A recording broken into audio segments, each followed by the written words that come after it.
Hello everyone, welcome back to my channel. And if you're new here, I want to extend a very special warm welcome to you. Now today we will be looking at the causes of schizophrenia and the treatment for this disorder. But before we go any further, what really is schizophrenia?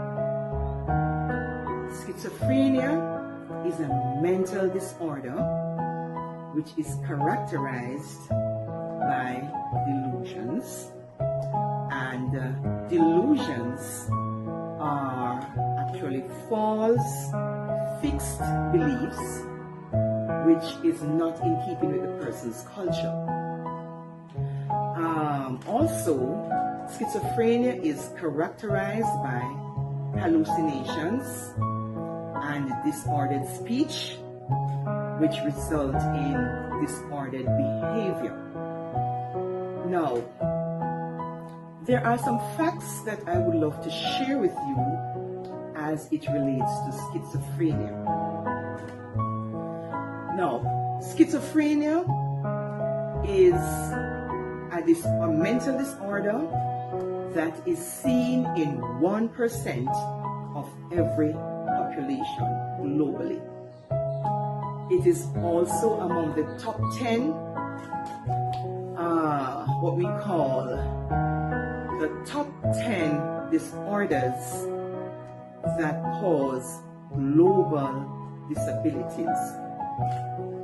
Also, globally speaking, there are about 24 million persons living with schizophrenia around the world.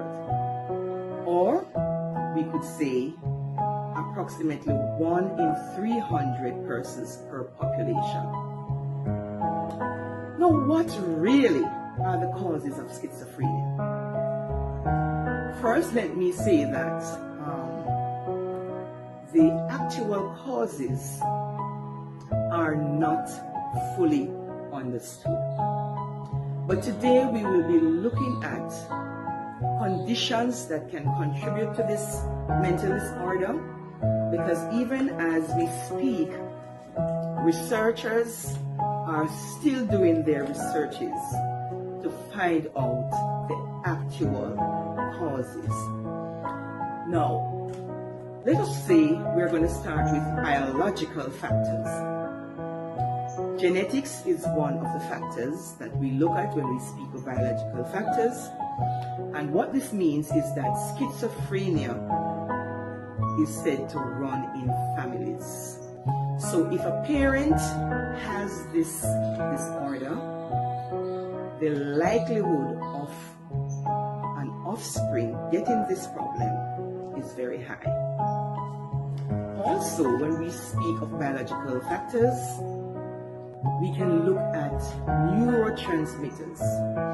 Now, neurotransmitters are chemical messengers in the brain that take messages right around the body.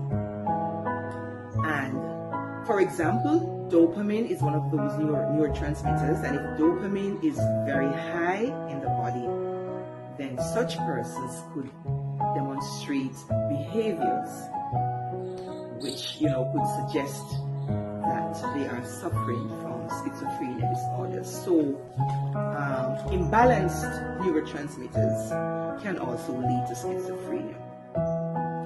Also, when we look at biological causes, we want to look at complications in pregnancy. So for example, a woman who is pregnant, if she suffers from malnutrition, that child could end up with schizophrenia later on in life. Yes, you did hear correctly. Malnutrition in pregnancy. A woman who suffers from malnutrition could have a baby that might show this disorder later on in life. Also, when we think of complications in pregnancy, we are thinking of a case of hypoxia.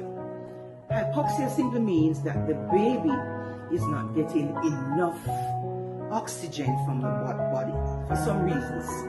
And one of the commonest reasons is hypertension in pregnancy. So that child could end up with schizophrenia later in life.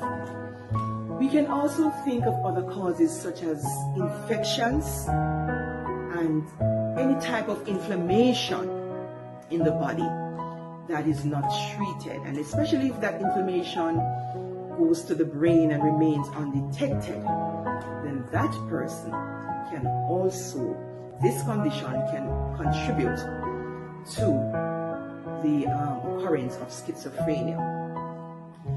Now, I want to just, give a few more causes, such as social causes.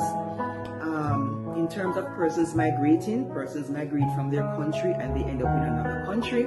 There's something called culture shock that could trigger that person having this disorder called schizophrenia. Inability to adapt to this place can also trigger schizophrenia.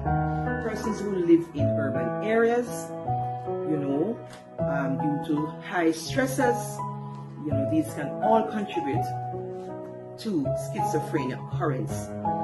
Now, when you think of noise pollution in these places and toxicity, persons are continually breathing in toxic substances. All of these can contribute to the occurrence of schizophrenia. Now, cannabis, the abuse of cannabis, or commonly known as ganja, can also contribute to schizophrenia disorder. When we think of children who suffer abuse in their early childhood, whether it is verbal abuse, sexual abuse, physical abuse, that child, as they approach their adolescent years, can begin to show schizophrenia symptoms go right into adulthood. So there are many factors that can give rise to schizophrenia. These are just a few. All right? So let us now look at how do we treat schizophrenia. Schizophrenia is usually treated by drugs called antipsychotics. Now, antipsychotics are around since the 1950s, and they have proven to be very effective, against this disorder. And one thing we need to be aware of is that schizophrenia can only be controlled. It is not curable. And this is why I stated from the beginning that scientists are still researching to find a cure for schizophrenia. The researchers have shown that antipsychotics are better able to treat this condition in addition with psychoeducation and psychotherapy, which is basically talk therapy. So in addition to giving antipsychotics, we also add psychoeducation, which is basically educating the patient and their families as to what the problem is, how the medication is administered, and the importance of it. And we also, encourage persons to stick to their appointments. It's very important to stick to your appointment. Persons with schizophrenia, they can become very stable on their treatment. They can go out and they can get a job. They can take care of their families. They can pay their bills, and they can become very productive in their own societies.